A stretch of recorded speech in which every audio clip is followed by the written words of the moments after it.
Ahoy, Jim lad! The date is right for bloodshed. Where be me grog, you sharp-tongued wench? Ha ha! Come and join me, you scurvy dog, and you might learn a thing or two about piracy from this old salt. Ha ha! We all know what a pirate is, an individual who robs and commits illegal violence at sea. In other words, plunderers of the briny deep. But what is the difference between a pirate, a corsair, a privateer, a filibuster, a buccaneer? Often used interchangeably, originally these terms had different meanings. A corsair, or a privateer, was a person who was engaged in maritime warfare under a letter of marque and reprisal. This letter would authorize the corsair to attack, capture and plunder enemy ships. So differently from a pirate, a corsair or a privateer was actually working for a government. Not always officially, but we'll get to that. So in the day of fighting sail, this practice dated back to at least the 13th century, although the word itself, privateer, was not used until the 17th century. Even robbing on the high seas required rules, me hearty, the so-called pirate code.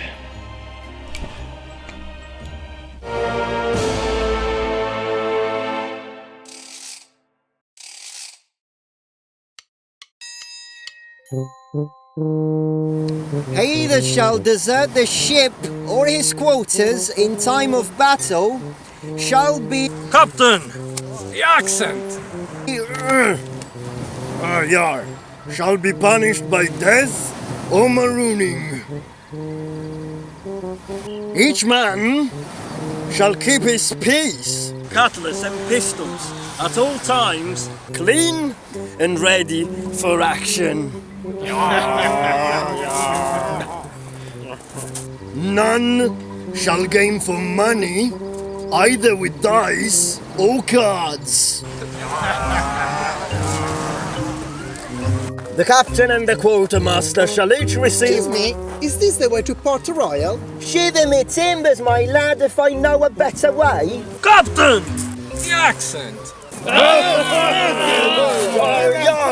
Put to death! To death! No boy or woman To be allowed them... Are you a woman? No, I'm a man.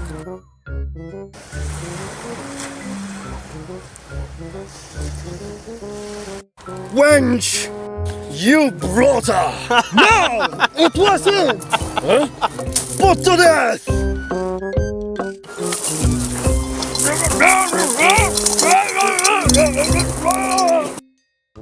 Now these were just some examples. There were many different kinds of rules. These would be mostly similar, but would vary from ship to ship, from captain to captain. Let's read some other of the most famous codes implemented on pirate ships. Every man shall have an equal vote in affairs of the moment. He shall have an equal title to the fresh provisions or strong liquors at any time seized, and shall use them at pleasure, unless a scarcity may make it necessary for the common good that a retrenchment may be voted. The lights and candles should be put out at 8 at night, and if any of the crew desire to drink after that hour, they shall sit upon the open deck without lights. No man shall talk of breaking up their way of living till each has a share of 1,000. Every man who shall become a cripple or lose a limb in the service shall have 800 pieces of 8 from the common stock, and for lesser hurts, proportionately. The captain and the quartermaster shall each receive 2 shares of a prize, the master gunner and boatswain 1.5 shares, all other officers 1 1/4, and private gentlemen of fortune 1 share each. So what about this rule of women and young boy not being allowed on a pirate ship? Well, you see, the reason was quite obvious. Well, the sexual reason was quite obvious. Having a woman or a young boy on a pirate ship could mean disagreement. It could mean problems, people in the same room fighting over the woman on who should get her. So in order to avoid this, no women, no young boys allowed. And if you did end up bringing one, penalty, death. So this rule existed to avoid problems, to avoid arguments, particularly fights. In fact, there was another rule that prohibited members of the crew to fight each other, to have a brawl, to do anything. You couldn't hit a member of the same crew. And it was quite organized. In fact, if you did have a problem with one in the crew, then you could settle it on the shore with your pistols. And if you both missed the first shot, then you would have continued the duel using your swords. First blood. But what about pirate women then? I mean, we see them all the time in carnivals and Halloween parties, but did they actually exist if they were not allowed on pirate ships? Well, yes, there are exceptions, absolutely. But you have to understand that in our little joke that you watched before, well, it wasn't entirely a joke. That girl saying that she was a man, well, that was exactly the attitude of the most famous women pirates. They denied being women. They said they were not women. They acted like men. They spoke like men. So for very, very strong women, there were exceptions sometimes. So if you want to dress up like a pirate woman, well, what can I say? You would be historically accurate.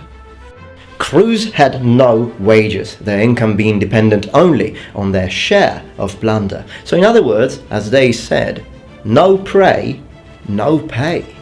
Now, one thing that you do need to understand is that although there is this big differentiation between privateers or corsairs and pirates, well, from the perspective of the enemy, corsairs are pirates. In other words, well, if you were a British privateer, then of course to the British you would not be a pirate, but to the Spanish, yes, you would be. So, even though there is a linguistic difference and historical difference between these terms, it also is a matter of perspective. England and the United Kingdom used corsairs against Spain, France, and vice versa.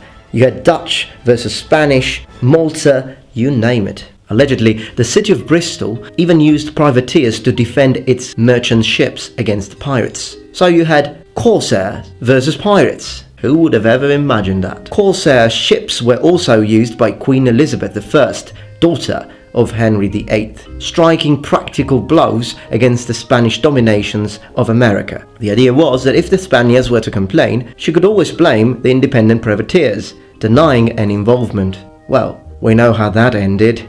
An example of a famous English privateer is Francis Drake. Even during the American Revolutionary War, 1775-1783, the Continental Congress issued licenses authorizing legal piracy against British Navy.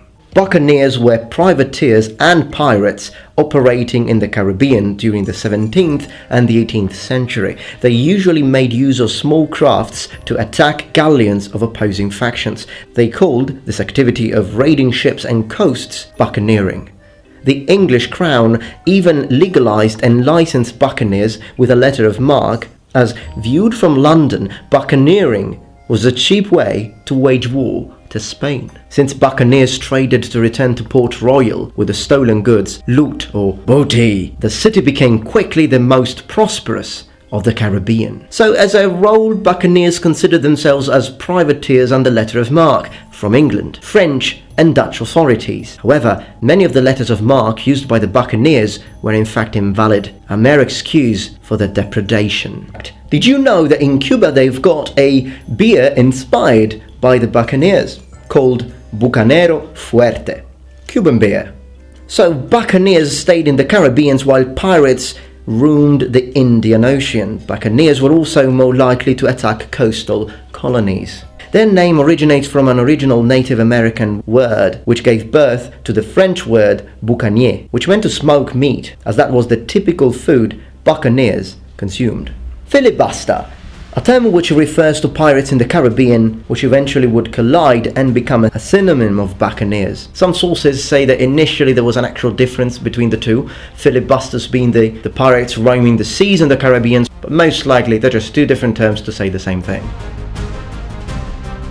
Privateers working for England, for example, were often required to fly a specific version of the Union flag in the 17th and 18th century to differentiate them from naval vessels. The Jolly Roger became the pirate flag during the early 18th century, although when you imagine the most famous version, or the one featuring a skull with two crossbones, well, you do need to take into consideration that there is evidence that pirates naming their flags Jolly Roger used slightly different designs. Jolly Roger is thus a generic term for black pirate flags, not the name of a specific design.